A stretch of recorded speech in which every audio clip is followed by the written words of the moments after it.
इस elite academy में एक अनकहा नियम है। असली नोबल लोग सिर्फ मछली का, वो अर्धचंद्र आकार वाला गाल का मांस खाते हैं। इसलिए अगर कोई मछली की पीठ वाला मांस खाता हुआ पकड़ा जाए तो वो फौरन पहचान लिया जाता है कि वो किसी गरीब घर से आया बच्चा है। ये एक ऐसा एलिट गेम है जिसे 4 बड़े बिजनेस घरानों के वारिसों ने डिजाइन किया है। हर साल वो 50 कमजोर घर के स्टूडेंट्स चुनते हैं जो अमीर घरानों के मेंबर बनने का नाटक करते हैं। ये गेम 1 महीने तक चलता है। अगर तुम अपना नाटक निभा ले जाओ तो तुम्हें एक बड़ा कैश प्राइज मिलता है। अगर गलती से पकड़े गए तो चारों बड़े घरानों के लिए 50 साल तक बिना पैसे काम करना पड़ता है। लेकिन मैं तो एक साधारण सा गरीब लड़का हूँ जो मुश्किल से अपना पेट भर पाता है। फिर भी किस्मत के एक अजीब मोड़ की वजह से एक हादसे के बाद टेकआउट डिलीवर करते वक्त मुझे इस एलिट एकेडमी ने चुन लिया। मैंने अपना सिर झुकाया और अपने हाथ में पकड़े उस गोल्ड रिम वाले गेम इनविटेशन को देखा। मुझे अपनी बीमार बिस्तर पर पड़ी माँ का ख्याल आया। आखिरकार मैंने सिर हिलाया और इस अजीब और बेतुके गेम में शामिल होने का फैसला कर लिया।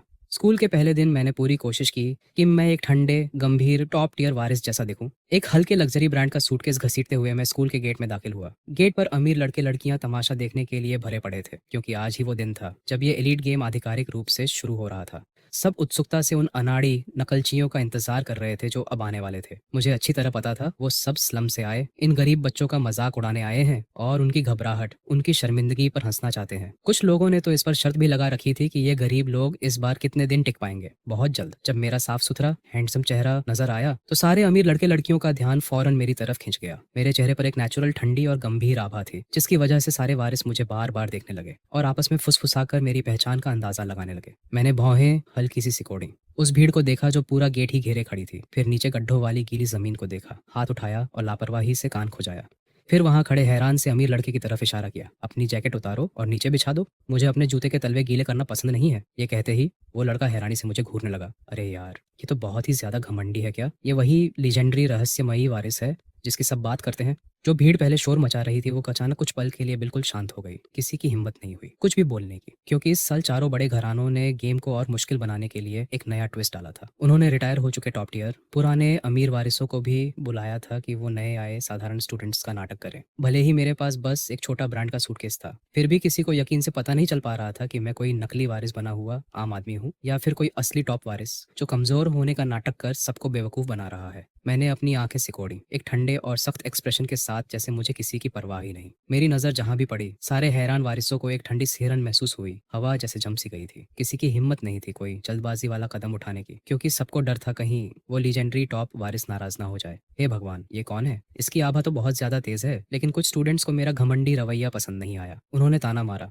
हु, मुझे लगता है ये भी इस बार के चुने हुए गरीबों में से एक है, बस इसके तरीके बाकियों से थोड़े स्मार्ट हैं। मैं उस नाराज अमीर लड़की के पास गया, सबकी हैरान नजरों के सामने। मैंने हाथ उठाया और सीधा उसके गाल पर एक थप्पड़ जड़ दिया। अभी क्या बोली थी तू? जोर से बोल, मुझे सुनाई नहीं दिया। ये कहते हुए मैंने अपनी जेब से रूमाल निकाला और घिन भरे चेहरे के साथ अपना हाथ पोंछा। किसी को उम्मीद नहीं थी कि मैं बिना कुछ कहे उसे थप्पड़ मार दूंगा। सब आपस में फुसफुसाने लगे, ये तो पागलपन है, ये तो वही दाफू की बेटी है, ग्लोबल रिच लिस्ट के टॉप 10 में उसका बाप है। इतनी हिम्मत कैसे हुई इसकी उसे थप्पड़ मारने की? वो थप्पड़ खाई हुई अमीर लड़की अपना गाल पकड़े हैरानी से देख रही थी। उसने कभी अपनी पूरी जिंदगी में ऐसी बेइज्जती नहीं सही थी। वो कांपते हुए मेरी तरफ इशारा करते हुए बोली, कैसे हिम्मत हुई तुम्हारी मुझे मारने की? तुम्हें पता है मेरे पापा कौन है? मेरे पापा वे दाफू हैं, ग्लोबल रिच लिस्ट में टॉप 10 में। मुझसे पंगा लिया तो तुम खत्म समझो। मैंने उस लड़की की धमकी की कोई परवाह नहीं की, पैर उठाया और उसके पास से निकलकर आगे बढ़ गया। ये अमीर लड़की जो हमेशा सबकी लाडली रही थी, उसे कभी इस तरह इग्नोर नहीं किया गया था। उसने अचानक मेरी शर्ट की आस्तीन पकड़ ली। रुको, वहीं रुको। किसने कहा तुम जा सकते हो? अचानक एक झनझनाती आवाज आई और सोने के डिजाइन वाला एक ब्लैक गोल्ड कार्ड जमीन पर गिर गया। एक तेज नजर वाले स्टूडेंट ने उसे तुरंत देख लिया। जमीन की तरफ इशारा करते हुए हैरानी से बोला, अरे सब लोग वहां देखो, ये क्या चीज है? सबकी नजरें उस ब्लैक गोल्ड कार्ड पर टिक गईं। ये तो ब्लैक गोल्ड कार्ड है, इस दुनिया में इसकी सिर्फ 3 कॉपी है। भीड़ में हैरानी की लहर दौड़ गई। मैंने अपने होठों के कोने हल्के से मोड़े, मन ही मन सोचा ये ट्रिक सच में काम कर गई। इस नकली ब्लैक गोल्ड कार्ड को बनवाने में लगाए सारे पैसे वसूल हो गए। मैंने सिर उठाया, उस लड़के की तरफ घमंड से इशारा किया जिसने पहले कपड़े फेंके थे, फिर जमीन पर पड़े ब्लैक गोल्ड कार्ड की तरफ। ये कार्ड उठाओ, ये अब से तुम्हारा है। वो लड़का बहुत खुश हो गया। उसके चेहरे पर ऐसी खुशी थी जैसे लॉटरी लग गई हो। भले ही मैं लगभग किसी दानवीर की तरह बोला, फिर भी उसे बिल्कुल भी बुरा नहीं लगा। उल्टा वो चापलूसी से मुस्कुराया, दौड़ कर आया और मेरे पैरों के पास पड़ा वो ब्लैक गोल्ड कार्ड उठाया। फिर दोनों हाथों से इज्जत के साथ वापस मुझे लौट आया। ये कार्ड इतना कीमती है, मेरी तो हिम्मत ही नहीं इसे इस्तेमाल करने की। आप ही इसे संभाल कर रखिए। मैंने घिन से उसकी तरफ देखा, फिर रूमाल से पकड़कर वो गंदा ब्लैक गोल्ड कार्ड लिया, हल्के से उछाला और सटीक निशाना लगाकर बगल के कूड़ेदान में फेंक दिया। ये कार्ड इतना गंदा हो चुका है, अब इसे कैसे इस्तेमाल करूं? किसी को नहीं चाहिए तो फेंक ही देते हैं। वो स्टूडेंट जिसने पहले ब्लैक गोल्ड कार्ड पहचाना था, अपना सीना पकड़े दुखी चेहरे के साथ खड़ा रह गया। मेरा दिल टूट गया। ये तो दुनिया में सिर्फ 3 कॉपी वाला ब्लैक गोल्ड कार्ड था, इसने यूं ही फेंक दिया। और वो लड़का जिसने कपड़े फेंके थे, वो जल्दी से आंखें घुमाकर समझ गया कि मैं इस बार कोई टॉप अमीर वारिस हूँ जो साधारण आदमी होने का नाटक कर रहा है। वो जल्दी से सिर उठाकर सावधानी से बोला, हेलो क्लासमेट, मेरा नाम झेंग रुई है। हमारा परिवार होटल का बिजनेस चलाता है। मैं जान सकता हूँ आप कौन हैं? झेंग रुई ने वही सवाल पूछा जो हर कोई जानना चाहता था। मुझे पता था ये मेरा पहला टेस्ट है, इस एलीट स्कूल में एंट्री पाने का। सफल हुआ तो मुझे इस नोबल गेम का टिकट मिलेगा, फेल हुआ तो हमेशा के लिए बर्बाद हो जाऊंगा। मैंने गहरी सांस ली, अपनी घबराहट छुपाने की कोशिश की, शांत आवाज में बोला, मेरी पहचान क्या है ये जानने के तुम लायक नहीं हो। तभी स्टूडेंट यूनियन के लोग दौड़ते हुए आए, उस भीड़ से घिरे ठंडे और शांत लड़के के सामने खड़े हो गए। तुम गु मोयान हो ना, नए स्टूडेंट रजिस्ट्रेशन के लिए। तुम ही अकेले बचे हो जिसने अभी तक रजिस्टर नहीं किया। जल्दी मेरे साथ चलो। ये सुनते ही आसपास की भीड़ में तुरंत हलचल मच गई। इसका सरनेम तो गु है, कहीं ये वो टॉप घराना तो नहीं जो सालों से लो प्रोफाइल रहा है। गु फैमिली का यंग मास्टर, मैंने सुना था यंग मास्टर गु इसी साल वापस देश लौटे हैं। मुझे बिल्कुल उम्मीद नहीं थी इसे यहाँ इस तरह खींच कर लाया जाएगा। स्कूल ने इस गेम के लिए सच में बहुत खर्च किया है। वो घमंडी नोबल लड़की जो अभी अभी थप्पड़ खाई थी, फौरन भीड़ के पीछे छुप गई, डर के मारे कि मैं उससे बदला ना ले लूं। झेंग रुई का रवैया और भी चापलूसी भरा हो गया। उसने जल्दी से मेरे हाथ से सूटकेस ले लिया। मुझे आपका सामान उठाने दीजिए, इतना छोटा काम आप खुद क्यों कर रहे हो, ये मुझे छोड़ दीजिए। झेंग रुई ने अपनी छाती पर हाथ रखकर अपनी वफादारी दिखाई। मैंने सिर हिलाया जैसे मुझे कोई फर्क नहीं पड़ता, फिर सीधा आगे बढ़ गया बिना इधर उधर देखे। लेकिन जब किसी का ध्यान नहीं था तो मैंने चुपचाप राहत की सांस ली। मेरी नजरें उन नोबल लड़के लड़कियों के चेहरों पर घूमी। जब मैंने देखा सबकी आंखों में डर और सम्मान है तो मुझे समझ आ गया ये को फैमिली के रहस्यमयी वापस लौटे। यंग मास्टर की पहचान सफलतापूर्वक बन चुकी है। 3 महीने की मेहनत सफल हो गई थी, क्योंकि इस स्कूल में लगभग हर कोई अमीर और नोबल घराने से है। जरा सी भी लापरवाही मेरी पहचान खोल सकती है। सिर्फ एक ऐसे घराने का नाटक करके जिसकी गहराई किसी को पता ना हो, मैं इन लोगों को डरा सकता हूँ। गू फैमिली के अभी अभी देश लौटे यंग मास्टर की पहचान मुझे इस बात से बचा सकती थी कि मेरा देश में कोई दोस्त नहीं है। नए स्टूडेंट रजिस्ट्रेशन खत्म होने के बाद मैं आराम से कैंपस में चला। रास्ते भर मैंने इस नोबल स्कूल की शानदार इमारतों को बेपरवाह नजरों से देखा। मेरा चेहरा शांत था, जैसे मैं अपने घर के पिछवाड़े में घूम रहा हूँ। मेरी ठंडी और नोबल लुक ने सबको और भी यकीन दिला दिया कि मैं सच में गू फैमिली का यंग मास्टर हूँ। मेरे प्रति उनका रवैया और भी सम्मानजनक हो गया। जल्द ही मैं एक शानदार सजी हुई सिंगल विला के सामने रुका, हाथ उठाया और आगे इशारा किया। ये जगह अच्छी लग रही है, मैं यहीं रहूंगा। एक फीमेल क्लासमेट हैरानी से मुंह खोलकर चिल्लाई, हे भगवान, ये तो वो जगह है जहाँ चारों बड़े फाइनेंशियल ग्रुप के वारिस रहते हैं। इतनी हिम्मत कैसे हुई इसकी। मैंने एक ठंडी नजर से उन्हें घूरा। डरने की क्या बात है, वो है ही कौन। अचानक लिए शियाओ के एक पागल फैन ने गुस्से में आगे बढ़ने की कोशिश की, लेकिन बगल में खड़े उसके शांत दोस्त ने रोक दिया।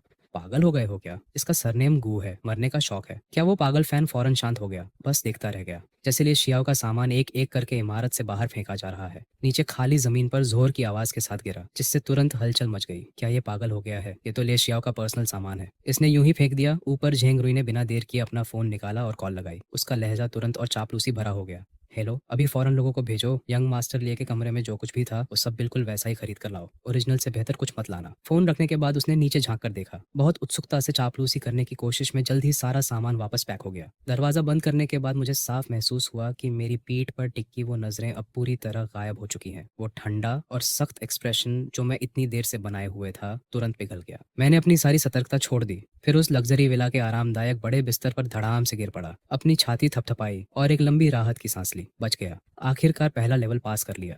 इस नोबल गेम के लिए मैं पूरी तरह तैयार था। मैंने ना सिर्फ अपनी सारी पार्ट टाइम नौकरियां छोड़ी थी, बल्कि एलीट स्कूल से मिले 1 लाख युआन की डिपॉजिट भी इस्तेमाल की। 3 महीने पहले से एक जासूस को हायर किया ताकि सारे अमीर और नामी घरानों की जानकारी इकट्ठा कर सकूं। सारी डिटेल्स एक नोटबुक में लिख डाली। तैयारी के इस पूरे समय में मैंने एलीट स्कूल के हर स्टूडेंट का फैमिली बैकग्राउंड और पर्सनैलिटी परफेक्टली याद कर ली थी। खासकर चारों बड़े घरानों की जानकारी तो मुझे हथेली जैसी याद थी। मैंने हिम्मत करके एक लैंडिंग प्लेटफॉर्म से 10 लाख युआन भी उधार लिए। मुझे अच्छी तरह पता था एक बार फैसला कर लिया तो सिर्फ जीतना ही ऑप्शन है, वरना मैं हमेशा के लिए कर्जदारों के साये में जीने को मजबूर हो जाऊंगा। मैं उठकर बैठा, अपनी जैकेट के अंदर से माँ के साथ खींची हुई एक फोटो निकाली। मेरा एक्सप्रेशन गंभीर हो गया। मैंने चुपचाप खुद से कसम खाई, इस बार सिर्फ ये नाटक सफलतापूर्वक निभाकर 1 महीने बाद बड़ा प्राइज मनी पाना ही काफी नहीं। मैं पूरी तरह सोशल क्लास पार करके एक असली नोबल बनूंगा जब तक मेरे पास ताकत है। अतीत का सारा दर्द दोबारा मुझ तक नहीं पहुंच पाएगा। मैं दोबारा कभी कोई ऐसा इंसान नहीं बनूंगा जिसे लोग पैरों तले कुचल दें। इस बार मैं पिरामिड की सबसे ऊंची चोटी पर खड़ा होऊंगा। अगले दिन स्कूल का पहला दिन था। मैं क्लास बेल बजते ही क्लासरूम में दाखिल हुआ। दर्जनों जोड़ी आंखें फौरन मेरी तरफ मुड़ी। मैंने बेपरवाह एक्सप्रेशन बनाया और सबकी जलती हुई नजरों को नजरअंदाज करते हुए खिड़की के पास कोने में जाकर बैठा। सबकी जलती हुई नजरें मुझ पर टिकी रहीं। तभी टांग टांग चारों बड़े घरानों के वारिसों में से एक सच में इस ठंडे लड़के के बगल में आकर बैठ गई। सब पूरी तरह कंफ्यूज और हैरान थे। कुछ लोगों ने चुपचाप अंदाजा लगाया कि टांग टांग के इतने ऊंचे और नामी स्टेटस के बावजूद वो खुद इस अनजान लड़के के करीब क्यों आई। कहीं वो इसकी असली पहचान सबके सामने खोलने तो नहीं आई। मैं डेस्क पर सिर रखकर सोने ही वाला था कि आसपास की फुसफुसाहट सुनकर मैं तुरंत चौंक गया। टांग टांग चारों बड़े घरानों के वारिसों में सबसे भोली और मीठी है। मेरे होठों पर एक हल्की मुस्कान आ गई। लगता है टांग टांग ही मेरे लिए हाई सोसाइटी में एंट्री का परफेक्ट मौका है। मैं सीधा बैठा, टांग टांग की तरफ देखा और खुद फैल करते हुए हाथ बढ़ाकर बोला, टांग टांग, मुझे तुम पसंद हो। ये सुनते ही पूरी क्लास चीखों से गूंज उठी। हे भगवान, ये क्या हो रहा है? ये तो सीधा कन्फेस कर बैठा। टांग टांग भी कंफ्यूजन से मुझे देखने लगी। उसी पल खिड़की से आती धूप मेरे चेहरे पर पड़ी। मेरी पहले से खूबसूरत शक्ल पर एक नोबल और चमकदार आभा और उभर आई। टांग टांग ने पहले कभी इतना हैंडसम लड़का नहीं देखा था। वो पहली नजर में ही उड़ गई। अभी जो नाराजगी उसे महसूस हो रही थी वो फौरन गायब हो गई। इसके बजाय वो एक छोटी शर्मीली लड़की की तरह बर्ताव करने लगी। ये खूबसूरत नजारा किसी ने फौरन फोरम पर पोस्ट कर दिया। चारों बड़े घरानों के एक्सक्लूसिव लाउंज में जी हान जो एक कस्टम मेड लेदर सोफे पर बैठा है। उसकी भौहें कस कर सिकुड़ी है। गंभीर चेहरे के साथ वो टांग टांग और मेरी वो चमकती हुई फोटो फोरम पर घूर रहा है। जी हान जो ऊपर से बेफिक्र और आरामदायक दिख रहा है। कमेंट सेक्शन स्क्रॉल कर रहा है। उसकी उंगली अचानक यंग मास्टर गू वाले एक कमेंट पर रुक जाती है। जी हान जो भौन उठाता है। यंग मास्टर गू ने अभी अभी सेमेस्टर शुरू ही किया और टांग टांग को कन्फेस कर दिया। टांग फैमिली की सबसे लाडली बेटी। ये तो काफी बोल्ड कदम है, लेकिन मैंने इसे पहले कभी क्यों नहीं देखा? उसके बगल में खड़ी गोल्ड रिम ग्लासेस पहनी हुई मैच्योर और शांत लैंग्वेजन जवाब देती है, वो इतने सालों से विदेश में रह रहा है। ये बिल्कुल नॉर्मल है कि तुमने उसे नहीं देखा। ज्यादा सोचने की कोई जरूरत नहीं। लैंग्वेजन नजरें उठाती है और गलती से फोरम पर उस ठंडे लड़के की तस्वीर देख लेती है। उसकी आंखों में हैरानी की एक चमक दौड़ती है। वो चुपचाप अपनी मुट्ठी भींच लेती है, फिर भी ऐसे दिखाती है जैसे कुछ हुआ ही नहीं। जी हांजो फोन पर तस्वीर घूरता रह जाता है। अभी भी कंफ्यूज है। इतने सालों से लो प्रोफाइल रहे टॉप घरानों के पास भी शून्य पब्लिक जानकारी तो नहीं हो सकती ना? जी हांजो का कंफ्यूज चेहरा पास बैठे बोर हो रहे शियाओ की उत्सुकता जगा देता है। वो झुककर ची हानजो के हाथ से फोन छीन लेता है। ये देखना चाहता है कि ऐसा कौन है जिसने हमेशा शांत रहने वाले ची हानजो को इतना अजीब बना दिया। ची हानजो को समय पर पता नहीं चलता और उसका फोन ले शियाओ के हाथ में चला जाता है। इससे पहले वो कुछ रिएक्ट कर पाता, लिए शियाओ दूसरे सोफे पर कूद कर बैठ जाता है। फोन खोलकर उस ठंडे लड़के की तस्वीर झूम करता है। खिड़की के पास धूप में बैठा एक शानदार लड़का उसकी नजरों के सामने आता है। लिए शियाओ का जबड़ा तुरंत गिर जाता है। चेहरे पर पूरी हैरानी है। अरे यार, कोई इतना जबरदस्त हैंडसम कैसे हो सकता है? इतनी अनोखी शक्ल का इंसान। मैं इसके बारे में अभी तक कैसे नहीं जानता? जी हानजो पूरी तरह सहमति में सिर हिलाता है। बिल्कुल, लॉजिकली सोचें तो इतनी शानदार शक्ल का बंदा हमारे सर्कल में पूरी तरह अनजान कैसे रह सकता है? कहीं कोई छुपा हुआ राज तो नहीं? लैंग्वेजन अपने नाक पर चश्मा ठीक करती है, ठंडी शांत आवाज में बोलती है, ची हानजो, तुम आजकल थोड़े अलग लग रहे हो। तुम पहले कभी इस तरह की चीजों की परवाह नहीं करते थे। ची हानजो एक पल के लिए रुक जाता है, फिर फौरन इनकार करता है। सच में? मैं तो बस टाइम पास कर रहा था, बेतरतीब अंदाजे लगा रहा था, बस इतना ही। ले शियाओ अब उनकी बातें सुन भी नहीं रहा। उसकी नजरें फोन स्क्रीन पर उस ठंडे लड़के पर टिकी हैं। उसकी उंगली धीरे धीरे उसके शानदार चेहरे की रूपरेखा पर फिरती है। होठों के कोने पर हल्की मुस्कान आती है। ये गू मोयान स्कूल में काफी दिलचस्प निकला। दोपहर को सारे अमीर लड़के लड़कियां लंच के लिए स्कूल कैंटीन जाते हैं। मैं कोने में बैठा प्लेट में रखी स्टीम्ड ग्रुपर मछली को घूर रहा हूँ। एक पल के लिए मैं ठिठक जाता हूँ, क्योंकि इस एलीट स्कूल का एक अनकहा नियम है। असली नोबल लोग सिर्फ मछली के गिल्स के पास वाला अर्धचंद्र आकार का मांस खाते हैं। अगर कोई मछली की पीठ का मांस खाता पकड़ा गया तो उसे फौरन गरीब घर का बच्चा मान लिया जाएगा। यही सिम्बस्ट अभी चाओ ये इस अमीरों वाले खेल में नकलचियों के लिए दूसरा टेस्ट है। बहुत सारे नकलची इस टेस्ट में पकड़े जा चुके हैं और बुरी तरह बेइज्जत हो चुके हैं। मैंने खास तौर पर इसी टेस्ट के लिए घर पर 2 पूरे हफ्ते प्रैक्टिस की थी। जब मैं चेहरे पर सख्ती बनाए अपनी चॉपस्टिक गिल्स के पास वाले मांस की तरफ बढ़ाता हूँ, मुझे साफ महसूस होता है आसपास की तीखी नजरें थोड़ी नरम पड़ रही हैं। अचानक टांग टांग अपनी ट्रे लेकर दौड़ती हुई आती है और मेरे सामने बैठ जाती है। वो मेरी प्लेट में रखी ग्रुपर मछली देखकर छोटी मोटी बातें करने की कोशिश करती है। गू मोयान, तुम्हें भी मछली खाना पसंद है? कितना अजीब इत्तेफाक है। मुझे भी मछली बहुत पसंद है। मैं सिर नहीं उठाता, बस टांग टांग को हल्का सा सिर हिलाकर जवाब देता हूँ। उसका ये सवाल मैं पहले भी समझा चुका हूँ कि क्लासरूम वाला कन्फेशन सिर्फ एक मजाक था, लेकिन टांग टांग तब से आश्चर्यजनक रूप से मेरे साथ चिपकी हुई है। वो लगातार उत्साह से मेरे सामने बातें करती रहती है, इस एलीट स्कूल की सारी गॉसिप सुनाती रहती है। मैं टांग टांग के बनाए इस आरामदायक माहौल में बहक जाता हूँ। धीरे धीरे अपनी सतर्कता ढीली छोड़ देता हूँ। मेरी चॉपस्टिक ग्रुपर की तरफ बढ़ते बढ़ते थोड़ी फिसल जाती है, लगभग पीठ वाले मांस तक पहुंच जाती है। मुझे तुरंत बहुत डर लगता है। माथे पर तुरंत ठंडा पसीना आ जाता है। भले ही मैंने इस एलीट स्कूल में एडमिशन से पहले 2 हफ्ते तक कड़ी प्रैक्टिस की थी। मैंने 10 साल से ज्यादा समय तक मछली की पीठ का मांस खाया है। ये एक गरीब आदमी की इंस्टिंक्ट है। टांग टांग मेरी हरकत देखकर फौरन मुझे रोक देती है। उसे लगता है मैं अभी अभी देश वापस आया हूँ और सर्कल के नियम नहीं जानता। वो प्यार से याद दिलाती है, मछली की पीठ वाला मांस मत लो। तुम अभी अभी देश लौटे हो, इसलिए शायद तुम्हें पता नहीं। हमारे स्कूल में एक अनकहा नियम है। हम मछली खाते वक्त सिर्फ गिल्स के पास वाला अर्धचंद्र मांस खाते हैं, वरना तुम्हें गरीब घर का बच्चा समझ लिया जाएगा। अच्छी बात यह है कि टांग टांग बेहद भोली है। वो मेरी फर्जी पहचान पर पूरी तरह यकीन कर लेती है, वरना मेरा पर्दाफाश हो जाता। मैंने चेहरे पर सख्ती बनाए रखी, जल्दी से अपनी चॉपस्टिक की दिशा बदली, सटीक तरीके से गिल्स के पास वाला नर्म मांस उठाया, मुंह में डाला और चबाया। फिर टांग टांग की तरफ हल्की मुस्कान दी। खाना बर्बाद करना शर्म की बात है। टांग टांग ने अपनी छाती थपथपाई और राहत की सांस ली। मुझे पता था, भाई गुमायान मछली की पीठ का मांस कभी नहीं खाएगा। वो बस खाना बर्बाद ना हो इसकी परवाह कर रहा था। भाई गुयान सच में बहुत नरम दिल है। मुझे लगता है मुझे इनसे थोड़ा क्रश हो गया है। ऊपर चारों टॉप टाइकून घरानों के एक्सक्लूसिव लेट नाइट कैंटीन में ये शियाओ ने मेरी मछली की पीठ वाला मांस लेने की उस लगभग हरकत को देख लिया। उसके होठों पर एक शरारती मुस्कान आ जाती है। वो सामने बैठे ची हानजोऊ की तरफ देखता है। हानजोऊ, तुमने देखा वो गुयान अभी अभी मछली की पीठ का मांस खाने ही वाला था। चिहान झाऊ अपने हाथ में पकड़ा वाइन ग्लास घुमाता है, नीचे बैठे उस ठंडे लड़के को उत्सुक नजरों से देखता है। ये थोड़ा शक वाला है, लेकिन विदेश में लाइफस्टाइल सच में ज्यादा रिलैक्स्ड होती है। इसका ऐसा कुछ करना इतना अजीब नहीं है। ये शियाओ अविश्वास से भौं उठाता है। अच्छा सच में? लेकिन इस मशहूर गु फैमिली के यंग मास्टर को लेकर मेरी दिलचस्पी बढ़ती जा रही है। इतना कहकर ये शियाओ अचानक उठ जाता है और नीचे जाने लगता है। इसी वक्त मैं डाइनिंग टेबल पर बैठा शालीनता से खाना खा रहा हूँ। टांग टांग भी मुझे चारों टॉप टाइकून घरानों की सारी लेजेंडरी कहानियां सुना रही है। अचानक एक लंबा गहरे रंग का साया कैंटीन की इकलौती रोशनी को रोक देता है। टांग टांग और मैं दोनों ऊपर देखते हैं। सबसे पहले हमें दिखता है लिए शियाओ का वो बेफिक्र लापरवाह अंदाज। वो नीचे मेरी डिनर प्लेट देखता है, जहाँ ग्रुपर का ज्यादातर गिल्स वाला मांस पहले ही खाया जा चुका है। वो उकसाते हुए मुस्कुराता है। क्या हुआ यंग मास्टर गु, तुम अभी अभी देश लौटे हो, इसलिए हमारे मछली खाने के नियम नहीं जानते। चाहिए क्या मैं तुम्हें सिखाऊं?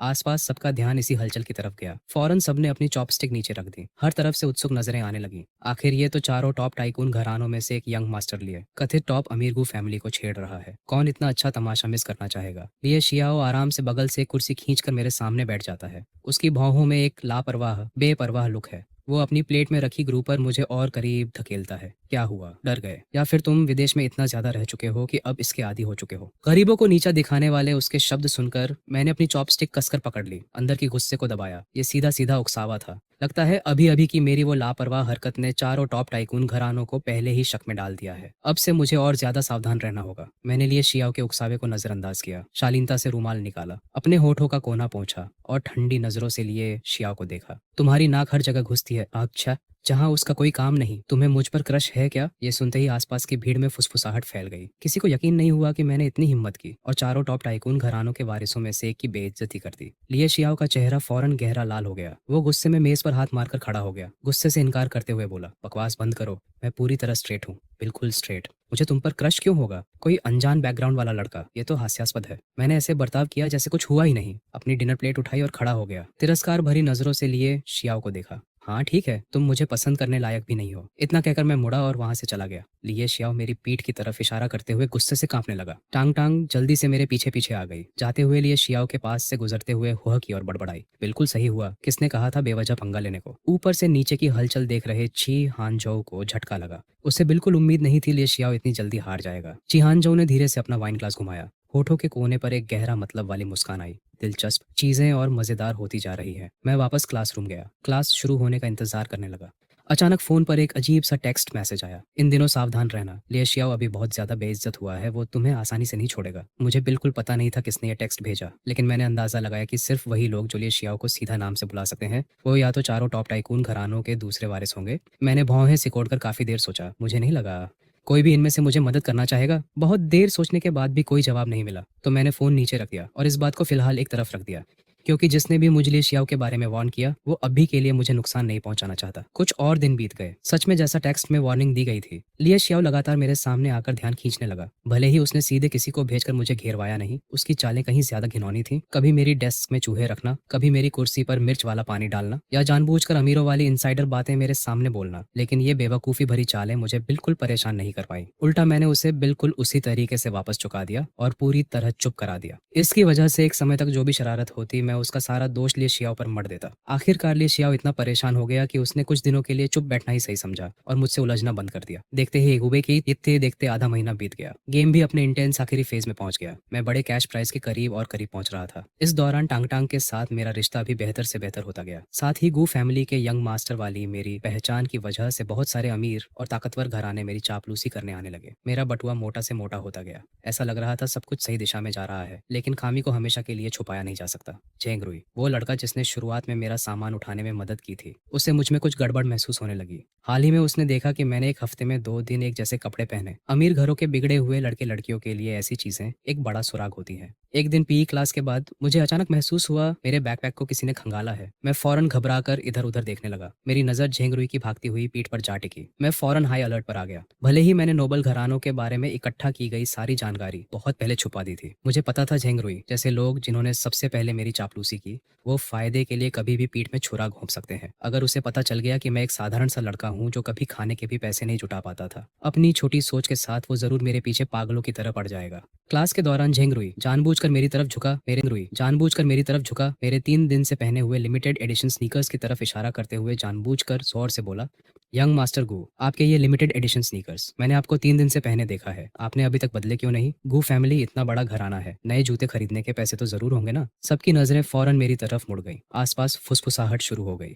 हाँ, मैंने भी यंग मास्टर गू को ये जूते बार बार पहने देखा है। कहीं ये सच में गू फैमिली का यंग मास्टर नहीं, बल्कि कोई गंदा साधारण आदमी तो नहीं जो अमीर होने का नाटक कर रहा है? झेंगरुई ने आसपास से आती शक भरी आवाजें सुनी और उसके चेहरे पर एक शातिर मुस्कान फैलने लगी। मुझे तुरंत समझ आ गया कि उसने ये जानबूझकर किया है। वो मुझे सबके सामने गलती करवाना चाहता था। मैंने आराम से भौं उठाई, फिर ताना मारते हुए बोला, तुम्हें ये भी नहीं पता, ये जूते एक फेमस इंटरनेशनल डिजाइनर ने कस्टम बनाए हैं। ये डिस्ट्रेस्ड स्टाइल है, हर जोड़ी खास तकनीक से बनी है, जितना पुराना दिखे उतना ही ज्यादा कीमती होता है। झेंगरुई को बिल्कुल यकीन नहीं आया। उसे लगा मैं सिर्फ ब्लफ कर रहा हूँ। खुद को बेवकूफ बनाना बंद करो। डिस्ट्रेस्ड स्टाइल मेरी जूती? मैंने आज तक ऐसा कुछ सुना ही नहीं। तुमने जरूर सड़क किनारे किसी सस्ते स्टॉल से ये नकली जूते खरीदे हैं। सबको बेवकूफ बनाने के लिए बहुत सारे लोग झेंगरुई की बात मान चुके थे, लेकिन एक स्टूडेंट जिसे इसकी जानकारी थी हाँफते हुए बोला, मुझे पता है, ये तो मास्टर केविन की आखिरी क्रिएशन है जो अभी अभी देश वापस लौटे हैं। दुनिया में इसकी सिर्फ 3 जोड़ी है। सब पूरी तरह हैरान रह गए। किसे पता था ऐसे जूते भी होते हैं जो जितने पुराने दिखें उतने ज्यादा कीमती हो? झेंगरुई हैरानी से लड़खड़ा गया। नामुमकिन, मैं जानता हुआ मुस्कुराया। यही वो सीन था जो मैं चाहता था। जब से मुझे पता चला झेंगरुई ने मेरा बैकपैक खंगाला था, मुझे पता था ये दिन आएगा। इस पलटवार के लिए मैंने पहले से एक प्राइवेट इन्वेस्टिगेटर हायर किया था ताकि पता लगा सकूं मास्टर केविन के लिमिटेड एडिशन स्नीकर्स कहाँ गए। इत्तेफाक से पता चला एक जोड़ी एक म्यूजियम में डिस्प्ले पर है। इस एलिट स्कूल में बनाई मेरी टॉप टियर अमीर वारिस वाली इमेज का इस्तेमाल करके मैंने म्यूजियम मैनेजर को धमकाया, फिर अपने बचे हुए सारे पैसे लगाकर म्यूजियम से ये जोड़ी किराए पर ली। इन 3 दिनों में मैंने जानबूझकर ये जूते पहनकर हर बार झेंगरुई के सामने मेरी पहचान पर शक हो। मैंने उसे कई बार बेवजह इधर उधर भी भगाया ताकि वो अपना आपा खो दे और सबके सामने मुझे बुला ले। फिर मैं उसके झूठे इल्जाम का इस्तेमाल करके पूरी तरह साबित कर सकूं कि मैं ही असली गू फैमिली का यंग मास्टर हूँ। अब से कोई सवाल नहीं करेगा कि मैं वही कपड़े दोबारा क्यों पहनता हूँ। सब सोचेंगे ये कोई और कस्टम मेड चीज है जो वो अफोर्ड नहीं कर सके। ये एक तीर से 2 निशाने वाली प्लानिंग थी। मैंने झेंगरुई का हाथ पकड़ा, जोर से जमीन पर पटका, पहले से तैयार रखी हुई एक ईंट उठाई। मेरी नजरें बर्फ जैसी ठंडी थीं। किस हाथ से यह हरकत की थी? झेंगरुई तुरंत जड़ हो गया। उसका चेहरा तनाव से बैंगनी पड़ गया। उसने कभी सोचा नहीं था कि मुझे उसकी चाल का बहुत पहले ही पता चल चुका है। झेंगरुई को धीरे धीरे एहसास हुआ शायद उसने उस लीजेंडरी टॉप टियर अमीर घराने को नाराज कर दिया है। उसके तलवों से एक सिहरन ऊपर तक दौड़ गई। मुझे झेंगरुई को क्या महसूस हो रहा है इसकी कोई परवाह नहीं थी। जब उसने जवाब नहीं दिया तो मैंने बेरहमी से उसकी कलाई तोड़ दी, फिर मुड़कर चला गया। ये खबर पल भर में पूरे स्कूल में फैल गई। एक्सक्लूसिव लाउंज के अंदर 4 बड़े फाइनेंशियल दिग्गज साथ बैठे थे। नोबल गेम को अपग्रेड करने के नियमों पर चर्चा कर रहे थे। ची हान जो लापरवाही से अपने हाथ में पेन घुमा रहा था। लेंग युएजन ने खामोशी तोड़ी और सबसे पहले बोली, इस बार ये रोल प्लेयर्स सच में काफी काबिल निकले हैं। इतना वक्त गुजरने के बाद भी कुछ अभी तक पकड़े ही नहीं गए। बिल्कुल, लगता है अब मुश्किलें बढ़ाने का वक्त आ गया है। टांग टांग को ये तथाकथित नोबल गेम बिल्कुल पसंद नहीं। ये तो बहुत बोरिंग है। तुम लोग बात करते रहो, मुझे अभी भी अपने भाई गू मोयान को ढूंढने जाना है। वो बेसब्री से खड़ी हुई और बात करते हुए ही मुड़कर चली गई। लिया शियाओ ने गू मोयान का नाम सुना। उसकी आंखों में एक चालाक चमक दौड़ी, होठों के कोने पर एक शरारती मुस्कान आई। गेम को लेकर मेरे पास सच में एक बढ़िया आइडिया है। लियू शियाओ झुककर दोनों के कानों में फुसफुसाया। लियू शियाओ का प्रस्ताव जल्दी पास हो गया। भले ही लेंग युएजियन ऊपर से सहमत नहीं दिखी, फिर भी उसने सिर हिलाकर हामी भर दी। अभी मैं अपने बेडरूम के आरामदायक बड़े बिस्तर पर लेटा हूँ, अपने फोन में बची हुई मामूली सी रकम को उदास होकर घूर रहा हूँ। भले ही मैंने झेंगरुई द्वारा पर्दाफाश होने के खतरे को होशियारी से टाल दिया, इसने मेरा बटुआ भी पूरी तरह खाली कर दिया। अभी मेरे लिए सबसे जरूरी काम पैसे कमाने का कोई रास्ता ढूंढना है। आखिरकार गेम खत्म होने में सिर्फ 1 हफ्ता बचा है। जब मैं पैसे कमाने के तरीके सोचने में उलझा था, मेरे फोन पर एक नया मैसेज अलर्ट आया। क्लास ग्रुप में एक वॉइस मैसेज आया था, अगले शुक्रवार की रात स्कूल अपना सालाना फ्रेशर गाला आयोजित करेगा। उस वक्त हर फ्रेशर को अपनी फैमिली आइडेंटिटी दिखाने वाला एक टोकन लाना होगा और उसका परिचय देना होगा। मैं फौरन बिस्तर से उठकर बैठ गया, फोन स्क्रीन को हैरानी से घूरते हुए, धत तेरे की, मैं तो स्लम में पला बड़ा गरीब लड़का हूँ, मुझे फैमिली आइडेंटिटी टोकन कहाँ से मिलेगा? इस बार तो मैं पकड़ा ही जाऊंगा ना। मैंने सिर झुकाकर सोचा, ये साफ तौर पर सारे रोल प्लेयर्स के लिए एक मौत का जाल है। नोबल स्कूल में पहले कभी ऐसा नियम नहीं था। क्या उनका धैर्य खत्म हो गया या फिर उन्हें कुछ शक हो गया?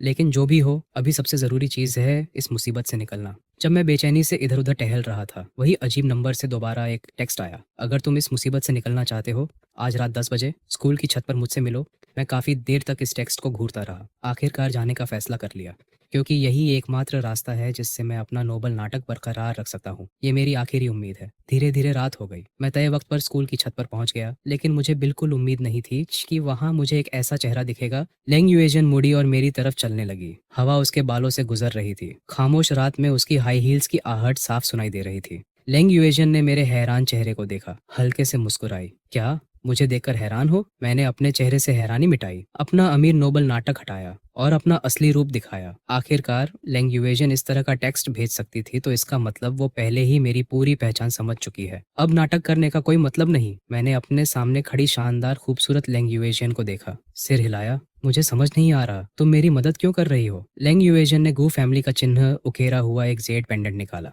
मुझे थमाते हुए बोली, ये गू फैमिली के यंग मास्टर का पर्सनल जेड पेंडेंट है। ये बस एक रेप्लिका है, लेकिन उन नासमझ अमीर नॉबल्स को बेवकूफ बनाने के लिए पूरी तरह काफी है। मैं एक पल के लिए ठिठक गया। हाथ बढ़ाने की हिम्मत नहीं हुई। ये देखकर लेंग यूएजियन ने मेरा हाथ पकड़ा और जेट पेंडेंट मेरी मुट्ठी में ठूंस दिया। ले लो, ये 10 साल पहले तुमने जो किया उसके लिए एक शुक्रिया गिफ्ट है। तुमने गली में एक छोटी लड़की को बचाया था और उसके लिए लगभग मर ही गए थे। ये सुनते ही मेरे दिमाग में तुरंत यादें उमड़ पड़ी। मुझे अचानक 10 साल पहले की वो गली याद आ गई, जहां मैं एक गरीब छोटी लड़की से मिला था जो गुंडों से घिरी थी। किसी को मुसीबत में देखकर बचाने का मौका मिलते ही मैंने बिना सोचे तुरंत दौड़कर मदद की, लेकिन मैं अकेला था बहुत ज्यादा गुंडों के सामने। वो छोटी लड़की भागने में कामयाब रही, लेकिन मैं पूरी तरह पिट गया। अचानक लेंग यूएजियन की ठंडी आवाज मुझे यादों से बाहर खींच लाई। मुझे कभी उम्मीद नहीं थी तुम्हें दोबारा यहाँ देखूंगी। मैं फौरन होश में आया। लेंग यूएजन का दिया जेड पेंडेंट ले लिया, उसे सबसे सच्ची मुस्कान दी। जो भी हो, इसके लिए बहुत बहुत शुक्रिया। लेंग यूएजियन मेरी मुस्कान से चौंधिया गई।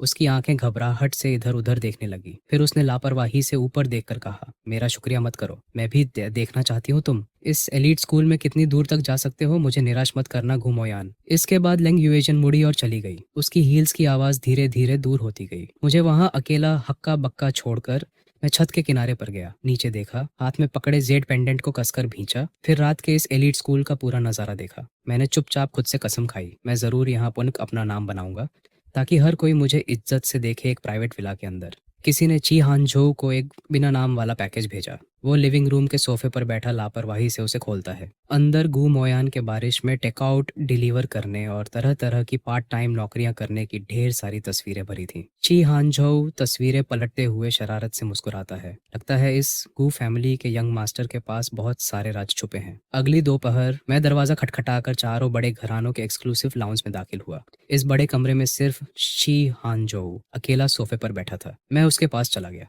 ची हानझो ने मेरी पार्ट टाइम नौकरियों की तस्वीरों का ढेर मेरी तरफ फेंका और मांग की, बोलो ये सब क्या है? मुझे बिल्कुल हैरानी नहीं हुई कि ची हानझो के पास ये तस्वीरें हैं। मुझे साफ पता था ये अनुभव कभी मिटाए नहीं जा सकते, इसलिए मैंने बहुत पहले ही एक जवाब तैयार कर लिया था। ये तो बस लाइफ एक्सपीरियंस के लिए था, बस इतना ही। तभी तो पता चलता है गरीब लोगों को असल में क्या चाहिए, तभी तो उन पर पूरा कंट्रोल हासिल कर सकते हो ना। ची हानझो ने मुझे बहुत हैरानी से देखा। उसकी नजरों में ऐसा लग रहा था जैसे वो पहली बार मुझे मंजूर कर रहा हो। वो लाउंज के पीछे बार की तरफ चला गया और बैठ गया। फिर बगल वाली सीट की तरफ इशारा किया। ठंडी आवाज में बोला, बैठो, आराम करो। क्या पीना पसंद करोगे? ची हानझो को मेरी बात पर पूरा यकीन नहीं आया। वो अभी भी मुझे टेस्ट कर रहा था। मैंने ऊपर देखा और सीधा ची हानझो की आंखों में देखा। नहीं शुक्रिया, आगे क्लास है। तुमने मुझे आज यहाँ इसी छोटी सी बात के लिए बुलाया है क्या? अगर ऐसा है तो मैं निकलता हूँ। इतना कहकर मैं जाने के लिए मुड़ा। ची हानझो ने रोकते हुए आवाज लगाई, रुको, इतनी जल्दी क्या है? मैं रुक गया। मन ही मन बहुत खुश हुआ। मुझे पता था मैं ये टेस्ट पास कर चुका हूँ। मैंने अपने चेहरे की खुशी की मुस्कान छुपाई, ठंडा एक्सप्रेशन बनाया, मुड़कर बार पर बैठे ची हानझो को देखा। क्या बात है? वो स्थिर धीमी चाल से मेरी तरफ चला, एक अनलिमिटेड ब्लैक कार्ड निकाला और मुझे थमाया। पहले मैं थोड़ा रूखा था। ये अनलिमिटेड ब्लैक कार्ड मेरी तरफ से माफी है। मैंने अपने सामने रखे ब्लैक कार्ड को देखा, पैसों के लालच से बचने की पूरी कोशिश की, गुस्से का नाटक करते हुए सवाल किया, इसका क्या मतलब है यंग मास्टर ची?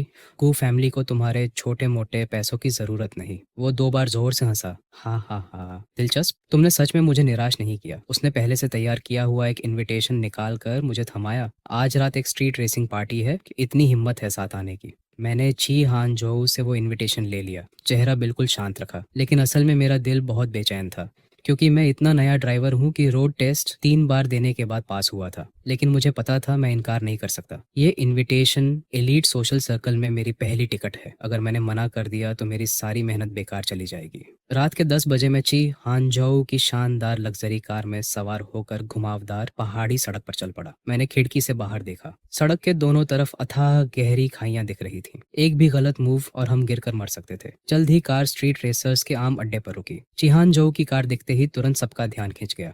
फिर सबने देखा कार से उतरने वाला चिहानझोउ नहीं बल्कि कोई अनजान अजनबी है। सब उत्सुकता से मेरी तरफ देखने लगे। ये कौन है? ये यंग मास्टर ची की कार से क्यों निकल रहा है? वाह, ये तो बहुत हैंडसम है। मैं तो इस पर फिदा हो रही हूँ। हैरान भीड़ के उलट लिये शियाओ की आंखें मुझे देखकर पूरी तरह फैल गईं। वो ची हानझोउ के पास जाकर धीरे से पूछता है, तुम दोनों साथ कैसे आ गए और इसे यहाँ भी ले आए? चिहानझोउ पूरी तरह बेपरवाह दिखता है। उसे बिल्कुल नहीं लगता मुझे एलिट सर्कल में लाना कोई मसला है। क्या तुम्हें नहीं लगता?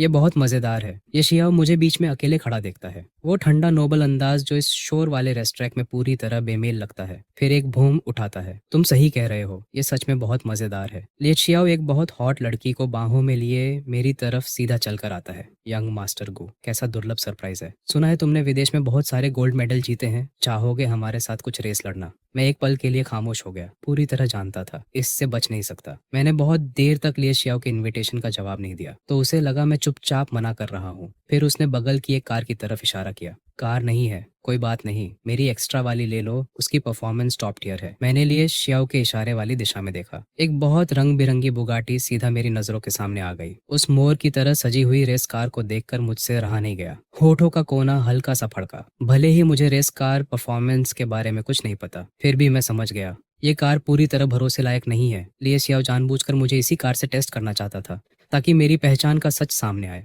लिए शियाओ ने बाहों में खड़ी लड़की को हल्के से परे धकेला। थोड़ा झुककर मुझे घूरता रहा। ये मशहूर यंग मास्टर गु जो आजकल हर जगह छाया हुआ है। डरे हुए तो नहीं हो ना? लिए शियाओ जोर से हंसने लगा। आसपास के नोबल्स भी उसके साथ हंसने लगे। ठीक तभी जब मैं पूरी तरह मुश्किल में फंसा था। लेंग यूएजियन जो एक स्टाइलिश रेसिंग सूट पहने लाउंज से बाहर निकली। उसने चिढ़ाते लिए शियाओ को एक तरफ धकेला और मेरे सामने आकर खड़ी हो गई। ये शियाओ, तुम्हारी हिम्मत कैसे हुई वो कबाड़ वाली कार निकालने की? ये तो सचमुच आंखों में खटकने वाली चीज है। ये बात मेरे और यंग मास्टर गु के बीच है, तुम कब से बीच में बोलने लगे? उसने लिए शियाओ की चिल्लाहट को इग्नोर किया। मेरी तरफ मुड़कर नरमी से मुस्कुराई। मैं भी यंग मास्टर गु की ड्राइविंग स्किल्स देखना चाहती हूँ। ये कैसा रहेगा? मैं तुम्हारी को पायलट बनूंगी। पूरी भीड़ पूरी तरह हैरान रह गई। क्या मेरी देवी यूएजन इस अनजाने से आए सच कोई खेल खिलौना नहीं है जिससे तुम मन बहलाओ? लेंग यूएजन ने सबकी हैरान नजरों को इग्नोर किया। बिना कुछ कहे मुझे ड्राइविंग सीट में खींच लाई। लेंग यूएजन ने अपनी सीट बेल्ट बांधी। मैंने गंभीरता से उसकी तरफ देखा। क्या तुम सच में इसके लिए तैयार हो? मुझे अभी अभी ड्राइविंग लाइसेंस मिला है। मैं पूरी तरह तुम्हारी सुरक्षा की गारंटी नहीं दे सकता। कोई बात नहीं, मुझे तुम पर भरोसा है। मैंने बहुत पहले इस कार में खास मॉडिफिकेशन करवाए थे। वैसे भी तुम्हारे साथ ये शानदार खूबसूरत को पायलट भी तो है ना? लैंग्यूएजियन की ये नार्सिसिस्टिक बात सुनकर मुझसे हंसी रुकी नहीं। मेरी सारी घबराहट फौरन गायब हो गई। मुझे कभी उम्मीद नहीं थी लैंग्यूएजियन जो हमेशा इतनी ठंडी रहती है उसका ऐसा भी नार्सिसिस्टिक साइड होगा। सारी तैयारी पूरी हो गई। एक गोली की आवाज गूंजी। बहुत सारी रेस कारें रॉकेट की तरह निकल पड़ी। मैं उनके ठीक पीछे था। रेस बहुत इंटेंस चल रही थी। इस वक्त मुझे अपने पुराने खाना डिलीवर करने के अनुभव का शुक्रगुजार होना पड़ा। बिना देर किए सबसे तेज रास्ता ढूंढना तो जैसे मेरी हड्डियों में बसा हुआ है। और लेंग यूएजन भी एक शानदार को पायलट निकली। वो मोड़ों के पास आते ही हमेशा मुझे सबसे सटीक टर्निंग पॉइंट ढूंढने में मदद करती। लेंग यूएजन और मेरी परफेक्ट टीम वर्क से हम जल्दी ही बाकी सारी कारों को पीछे छोड़कर दूसरे नंबर पर पहुंच गए। आखिरी मोड़ से सिर्फ 100 मीटर दूर थे। ये शियाओ अभी भी हमसे बहुत आगे था। चाहे मैं जितना भी एक्सेलरेट करूं, उसे पार नहीं कर पा रहा था। तभी लेंग यूएजियन की उत्साहित आवाज आई। गु मोयान, मुझ पर भरोसा करो, गैस पूरा दबा दो, हम उसे मोड़ के बाहर की तरफ से ओवरटेक करेंगे। मैंने नीचे उस अथाह खाई की तरफ देखा, फिर लेंग यूएजियन की तरफ। उसकी आंखों में जो उत्साह था वो छुपाया नहीं जा सकता था। एक अचानक एड्रेनालाइन का उछाल मेरे अंदर दौड़ गया। मेरा खून पागलों की तरह पंप कर रहा था। मैं उत्साह से चिल्लाया, ठीक है, कसकर पकड़ो, चलो। मैंने गैस पेडल पूरा दबा दिया, जितनी ताकत से हो सके। कार से एक कान फाड़ने वाली गर्जना निकली, जैसे उसका हर पुर्जा अलग होने वाला हो। लेकिन मैंने बिल्कुल हिचकिचाहट नहीं की, सीधा आगे बढ़ता गया। जब हम मोड़ पर ओवरटेक कर रहे थे, मुझे साफ महसूस हुआ आधी कार हवा में लटकी हुई है। मैंने स्टीयरिंग व्हील तुरंत जोर से घुमाया और कार को वापस ट्रैक पर ले आया। मेरा दिल इतनी जोर से धड़क रहा था जैसे अभी दिल का दौरा पड़ जाएगा। लेंग यूएजियन भी पूरी ताकत से चीख उठी। लाल फिनिश लाइन, टेप टूट गया। मैंने पहला स्थान जीत लिया। लिया शियाओ को 0.01 सेकंड से हराकर पूरी भीड़ तुरंत जोरदार तालियों से गूंज उठी। किसी को उम्मीद नहीं थी मैं चारों बड़े फाइनेंशियल ग्रुप के वारिस लिया शियाओ को हरा दूंगा। मैं कार में बैठा गहरी सांस लेता हूँ, आसपास हो रही गर्मागर्म बातचीत सुनता हूँ। अब जाकर एहसास होता है वो कितना खतरनाक था। लेंग यूएजन अपनी सीट बेल्ट खोलती है, मेरी गर्दन के गिर्द बांध डालकर कहती है, तुम बहुत शानदार हो। मुझे पता था मैं गलत नहीं थी तुम्हारे बारे में। इसके बाद लेंग यूएजन मुड़ती है और कार से उतर जाती है। मैं खुद को शांत करने के बाद दरवाजा खोलकर बाहर निकलता हूँ। ये शियाओ अजीब सी शर्मिंदगी के साथ मेरे पास आता है। ये राउंड नहीं गिनता। आखिर तुमने विदेश में गोल्ड मेडल जीता है, अगली बार हम कुछ और खेलेंगे, मैं तुम्हें जरूर हराऊंगा। तब भले ही लिए शियाओ खुले तौर पर हार मानने से इनकार करता है, फिर भी उसने दिल से मुझे गू फैमिली के यंग मास्टर के तौर पर स्वीकार कर लिया है। ये रिस्की मूव मैंने सही खेला। छी, हांजो भी हमारी तरफ चलकर आता है, बुरा नहीं। तुम्हारे अंदर सच में हिम्मत है। अब मुझे फ्रेशर बैंक्वेट में तुम्हारी परफॉर्मेंस का बेसब्री से इंतजार है। गेम खत्म होता है। अभी अभी भरी और शोर वाली एरिना पल भर में खाली हो जाती है। वो विशाल वेन्यू अब पूरी तरह सुनसान है। उस रात मेरी पहचान सिर्फ रहस्यमयी गू फैमिली के यंग मास्टर की नहीं थी, बल्कि एक इम्प्रेसिव कड़क बंदे की भी थी। तब से बहुत सारे अमीर और नोबल घरानों ने उस रात हुई बारे में सुना। उनका रवैया मेरे प्रति और भी सम्मानजनक होता गया। मैंने इन नोबल्स के भरोसे का इस्तेमाल करके अपना बिजनेस शुरू किया। वो मेरी चापलूसी करने के लिए ढेर सारा पैसा लगाने लगे। मैंने इससे बहुत बड़ी कमाई की। अब मुझे पूरी तरह कंगाल होने की चिंता के बिना अपना नोबल नाटक बनाए रखने की जरूरत नहीं रही। वक्त तेजी से बीत गया और जल्द ही फ्रेशर बैंक्वेट आ गया, जो इस नोबल गेम का आखिरी दिन भी था। इन दिनों जो पैसा मैंने कमाया उससे मैंने एक बहुत बढ़िया कस्टम सूट ऑन ऑर्डर किया। मैंने लेंग यूएजन का दिया वो जेट पेंडेंट पकड़ा जिस पर गू फैमिली का चिन्ह उकेरा हुआ था। आराम से बैंक्वेट हॉल में दाखिल हुआ। उस शानदार सूट ने मेरी पहले से हैंडसम शक्ल को और भी उभार दिया। आते ही मैंने तुरंत सबका ध्यान खींच लिया। टांग टांग मुझे देखते ही दौड़ी चली आई।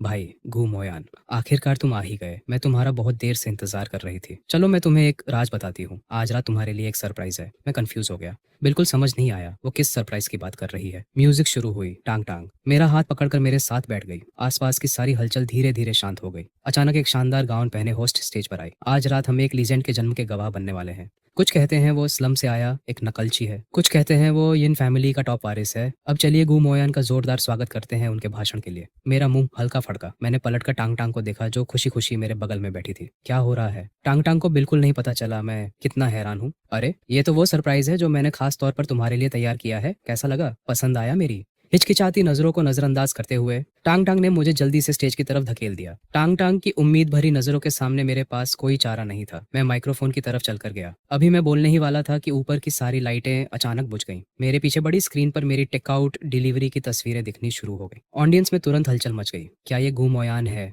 क्या ये यिन फैमिली का वारिस नहीं है? ये तो टेकआउट डिलीवर कर रहा है। ये गू मोयान है। झेंग रुई, जो अब तक अपना गुस्सा दबाए बैठा था, वो उछलकर सामने आया। तस्वीरों का ढेर उठाकर हवा में उछाल दिया। तस्वीरें फूलों की तरह नीचे गिरने लगी। हर कोई जमीन पर पड़ी तस्वीरें उठाकर एक एक करके देखने लगा। सबको सिर्फ मेरी पार्ट टाइम नौकरियां करते हुए तस्वीरें दिखी। झेंग रुई ने मुझे एक जीत भरी मुस्कान दी। तो ये सब इसी की करतूत थी। झेंग रुई पहले वाले स्नीकर वाले वाकये से गुस्सा पाले बैठा था। उसने चुपचाप किसी को हायर करके मेरी पहचान की जांच करवाई। गलती से उसे मेरी पार्ट टाइम काम की ये तस्वीरें मिल गईं। उसे डर था तस्वीरें मुझे पिछली बार जैसी बेइज्जत नहीं कर पाएंगी, तो उसने चुपचाप ये तस्वीरें ची हांजो को दे दी। उसने सोचा जल्द ही वो गू मोयान को इस एलीट स्कूल से बेइज्जती के साथ निकाला जाता देखेगा। लेकिन सबके सामने बेइज्जत होने की बजाय गू मोयान इस शो का असली स्टार बन गया। झेंग रुई ये मानने को तैयार नहीं था। जब उसे पता चला टांग टांग ने गू मोयान के लिए एक सरप्राइज तैयार किया है, उसने चुपचाप वो तस्वीरें बड़ी स्क्रीन पर अपलोड कर दी ताकि सबको गू मोयान की असली पहचान पता चल जाए। ठीक जब झेंग रुई सोच रहा था, मैं बर्बाद हो गया। चारों बड़े घराने सब उठकर मेरे लिए गवाही देने खड़े हो गए। किसे पता है तुमने ये सब गू मोयान से जलन में गढ़ा है?